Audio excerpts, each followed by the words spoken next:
Oke, jadi selamat malam semuanya. Assalamualaikum warahmatullahi wabarakatuh.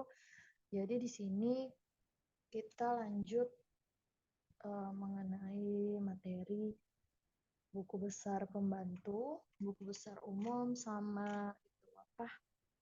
Harga cara menghitung harga pokok penjualan.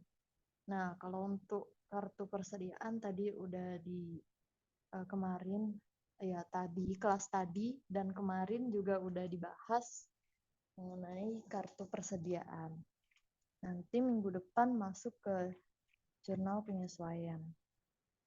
Nah, di buku besar pembantu ini itu adalah eh, dia buku besar, kakak anggapnya itu buku besar kedua setelah jurnal umum.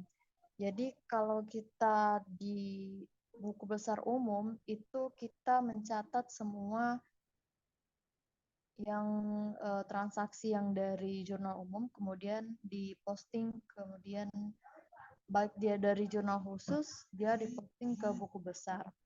Nah, baik dia diposting dari dia aset sampai dia beban. Nah, di pembantu ini dia membantu akun-akun yang kita kayak kita membantu akun-akun yang kayak piutang sama utang, sama dia di persediaan juga ada.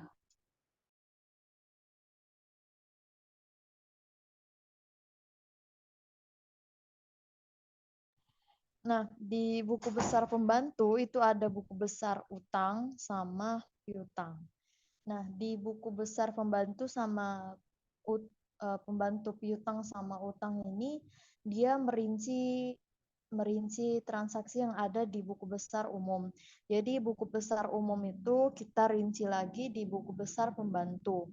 Nah, kalau di buku besar umum itu kan kita hanya menyajikan kayak kita menambahkan debit kredit, kemudian dari keterangannya atau description-nya itu dari jurnal umum, jurnal pembelian, jurnal penjualan, itu kan kalau di buku besar umum, kemudian pakai referensinya itu misal kayak jurnal umum halaman 1, kemudian referensinya bisa jadi jurnal khusus. Nah, tapi kalau di buku besar pembantu utang maupun piutang, dia menyajikan merinci dari jurnal umum, dia menyajikan misalnya di sini piutang ya, utang dagang. Nah, dia menyajikan per nama toko atau nama pembeli yang ngutang sama kita. Jadi misalnya kayak kayak ini ya PT Nusa Indah itu ngutang sama kita misal. Nah, dia itu dirinci transaksinya itu dia ngutang tanggal berapa aja, kemudian bayarnya tanggal berapa aja. Jadi dia khusus buku besar utang sama piutang juga gitu. Piutang berarti orang yang ngasih hutang sama kita itu siapa aja. Nah, itu dicatat. Jadi per nama-nama konsumen dan per nama-nama supplier yang utang piutang sama kita. Jadi tahu kita kita itu kan kalau di buku besar umum kita langsung tahu ya total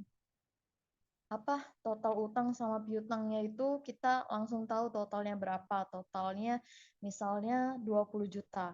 Nah, tapi kita nggak tahu 20 juta itu dari utangnya punya siapa aja, piutangnya punya siapa saja.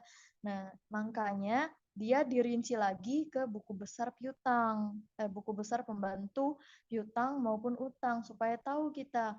Misalnya 5 juta dari PT Nusa Indah, kemudian 15 jutanya lagi dari PT Dian Persada. Jadi kita tahu siapa saja yang ngasih utang sama kita gitu. Tujuan dari buku besar pembantu. Nah, kemudian ya utang berarti untuk bentuknya itu sama aja. Bentuk apa? Buku besarnya dia ada debit, ada tanggal, description, referensi, referensi debit, kredit, kemudian ada saldo balance, saldo kan, debit, kredit juga ini. Kemudian yang membedakannya itu dia kalau kita kan buat buku besar umum itu nama akun, tapi kalau di buku besar pembantu kita harus tulis nama supplier atau nama konsumen yang utang piutang sama kita. Terus nomor akunnya juga itu nomor dari nomor konsumen atau supplier itu. Jadi kalau kita misal ya kita kayak PT Indomaret misal ya, PT Indomarko kalau Indomaret itu. Nah, biasanya kan dia itu misalnya ada utang sama piutang juga sama PT-PT yang lain untuk persediaan barangnya. Nah, di situ kan dalam artian Indomaret itu sering melakukan transaksi dengan PT-PT misalnya PT Indofood atau apapun yang menyediakan persediaan barang dia itu kan sering ya mungkin setiap minggu itu persediaan barang setiap kali itu datang dan mungkin juga di situ enggak langsung cash kita bayarnya. Nah, di situ kita buat karena dia sering melakukan transaksi utang maupun piutang, nah kita harus mencatat nomor masing-masing supplier atau masing-masing konsumen yang melakukan utang piutang sama kita. Jadi supaya tahu yang ada utang piutang sama kita itu siapa aja. Kayak kita buat nomor akun ya. Kita buat nomor akun dari PT Nusa Indah itu berapa, PT itu Dian Persada itu berapa gitu. Dan juga nomor akun ini gak boleh kita gabungin dengan yang ada di neraca saldo. Dia cuman apa namanya? Dia disajikan di buku utang piutang aja. Nggak disajikan di akun yang ada di neraca saldo. Dia beda. Karena di neraca saldo itu udah langsung piutang dagangnya berapa, utang dagangnya berapa. Itu. Dan juga buku besar pembantu ini nggak hanya berlaku di buku besar perusahaan dagang aja, tapi di seluruh baik dia jasa, dagang maupun manufaktur itu semuanya dipakai gitu. Terus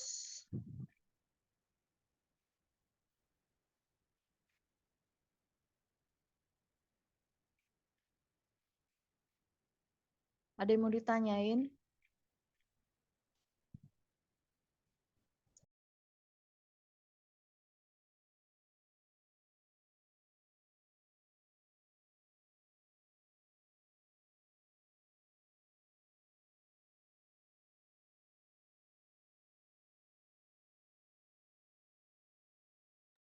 Ada yang mau ditanyain atau kita lanjut untuk buku besar?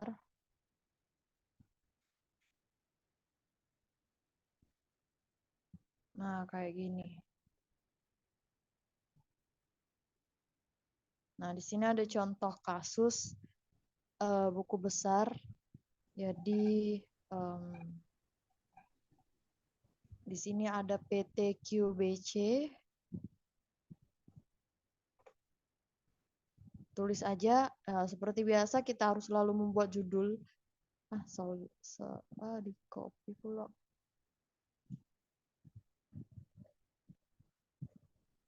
Bawahnya no.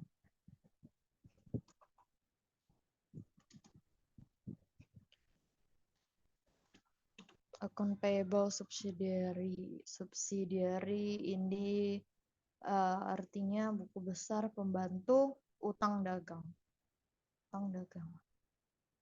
Ini utang. Nah, kakak contohin satu transaksi dulu di sini ya. Di sini nama kreditornya adalah PDA. Besar utangnya 3.200.000.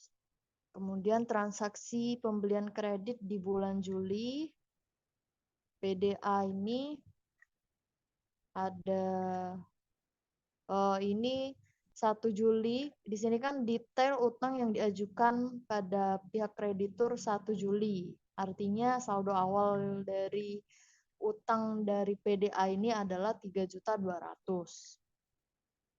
Nah, tapi kan kalau kita lihat di neraca saldo utang dagang itu keseluruhan neraca saldo awal utang dagang itu dia keseluruhan dari seluruh total utang yang ada di sini, seluruh PD ini berapa. Nah, yang ditampilin di neraca saldo itu yang 8.500.000 ini. Nah, di saldo awalnya ini adalah 3.200.000, kemudian transaksi pembelian kreditnya di bulan Juli, transaksinya di sini ada PDA 3.800.000, terus pelunasannya 2.200.000. Kita fokusnya di PDA dulu ya. Nah, ada 2 ini. Nah, di PDA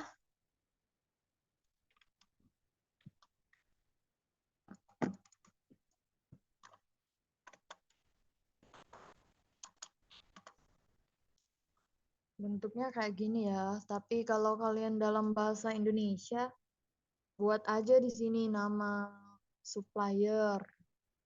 Kemudian di sini tulis enggak ditulis juga nggak apa-apa, yang vendor account ini kayak kita buat buku besar biasa, kita fokusnya cuman di sini aja nih.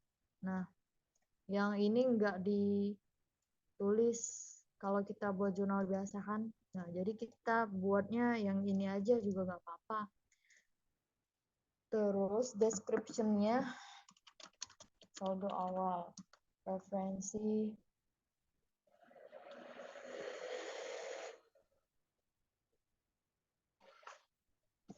Nah, untuk referensi juga, ini referensinya kita tulis dari jurnal mana dia. Kan ini dari saldo awal ya, jadi saldo awal itu kita tulisnya centang aja, centang. Tapi kalau dia dari pembelian atau dia dari pembelian kredit, artinya kan jurnal pembelian. Berarti referensinya jurnal pembelian halaman berapa gitu. Atau buat aja jurnal pembelian. Biasanya jurnal pembelian itu referensinya JPB. JPB. Kalau jurnal penjualan, JP aja. Nah, untuk saldo awal itu di soal ada 3.200.000. Berarti kita langsung tulis aja di sini 3.200.000. 3.200.000, terus dia di transaksi bulan Juli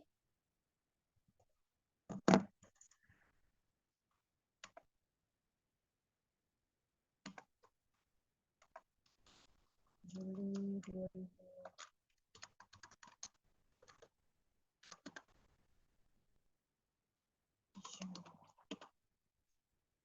Dia di transaksi bulan Juli di tanggal 6.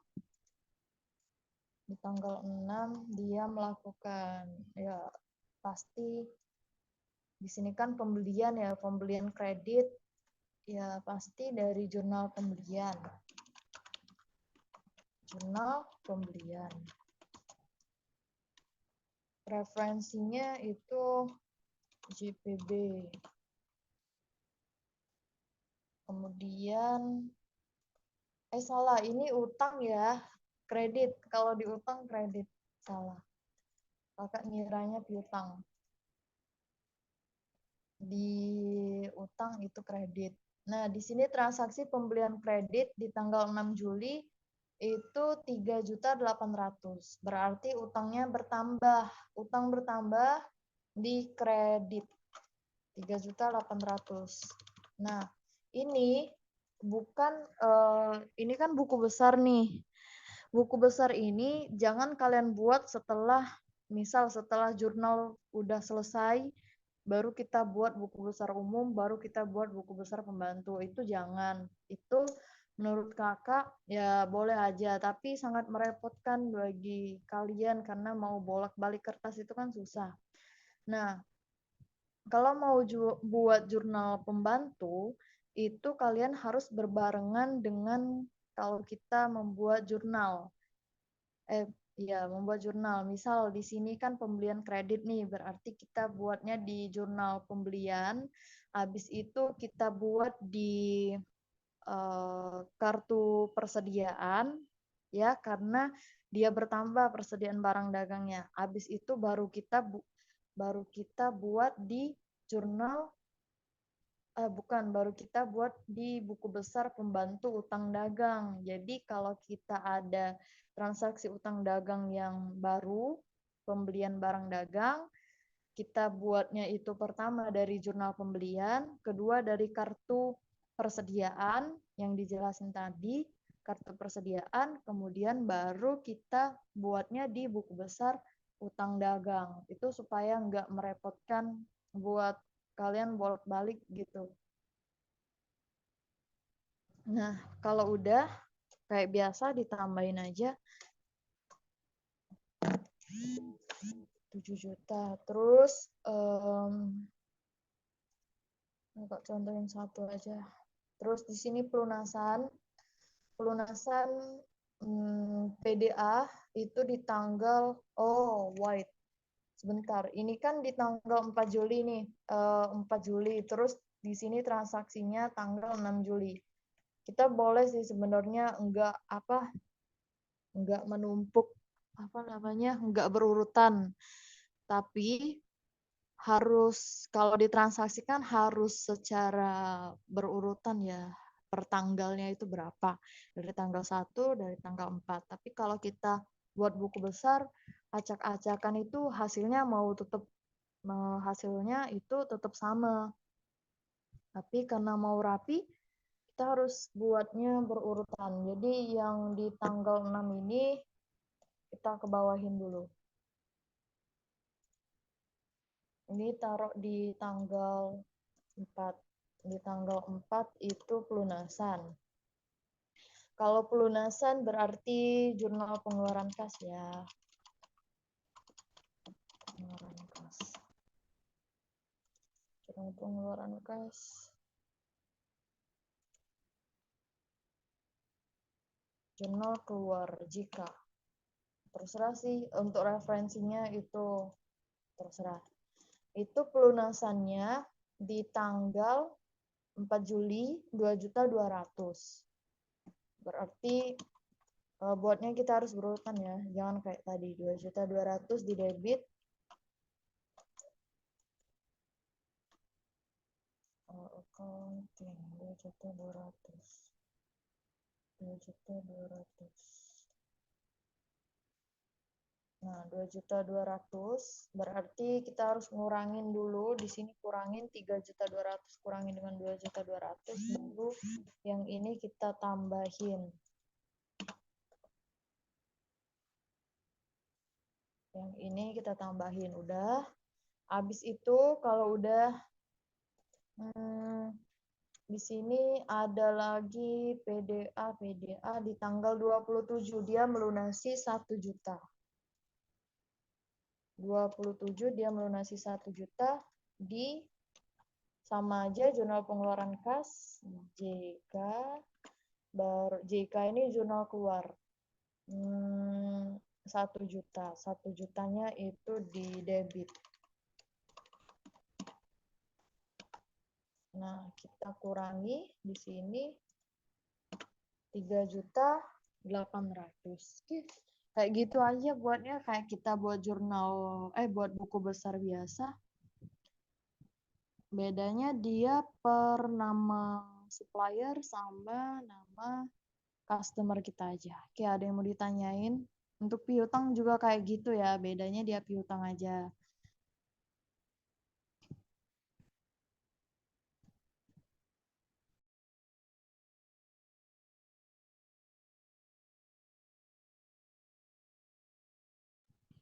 Ada yang mau ditanyakan? Atau lanjut? Atau udah ngerti?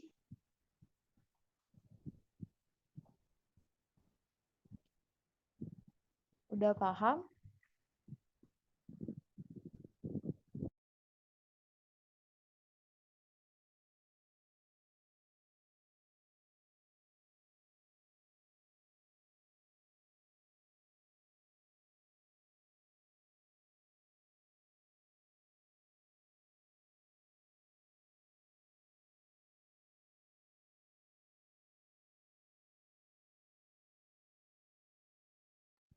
Suara kakak kedengeran nggak?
Tadi kakak jelasin suaranya kedengeran nggak ya?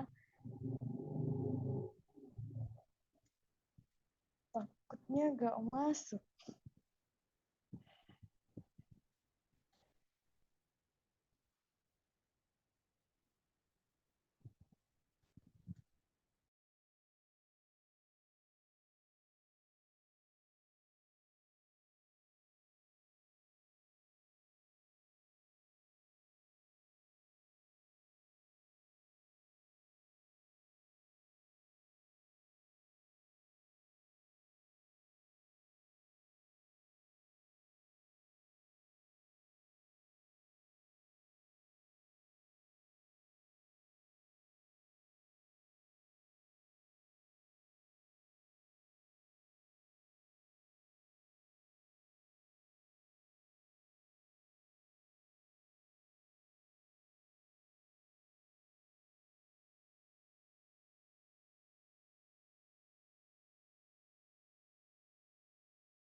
Halo?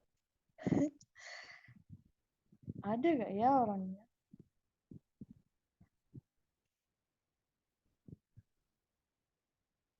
Atau kakak nggak ada suara ya? Takutnya nggak ada suara.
Oke, mungkin lanjut aja ya. Eh, suara kakak sebenarnya kedengeran atau enggak sih? Gak tahu. Ini sebenarnya. Jadi kita lanjut ke retur. Ini kayak kemarin returnya itu ada retur pembelian sama retur penjualan. Retur pembelian berarti kalau kita menggunakan perpetual berarti retur pembelian itu diganti ke persediaan barang dagang. Atau jurnalnya itu adalah kas atau utang, kemudian kreditnya adalah retur pembelian, kemudian kalau dia perpetual berarti kreditnya persediaan barang dagang. Oke, ini sama aja kayak kita buat jurnal kemarin. Nah, kalau di retur pembelian berarti jurnalnya adalah utang dagang, debit, kemudian kreditnya adalah retur pembelian. Dan allowance ini adalah bisa cadangan ataupun potongan. Retur dan potongan pembelian. Kemudian retur penjualan debitnya itu adalah retur penjualan, kreditnya adalah piutang dagang. Jadi kita kalau ngejurnal itu logikanya aja ya, kalau pembelian kan debit, terus kalau retur berarti harus ngelawan gitu. Berarti retur pembelian di kredit. Kemudian kalau penjualan kan kredit. Nah, kalau terjadi retur berarti returnya itu di debit gitu. Nah, untuk harga pokok penjualan, ini zoomnya bentar lagi mati, kakak akhiri dulu, nanti kita lanjut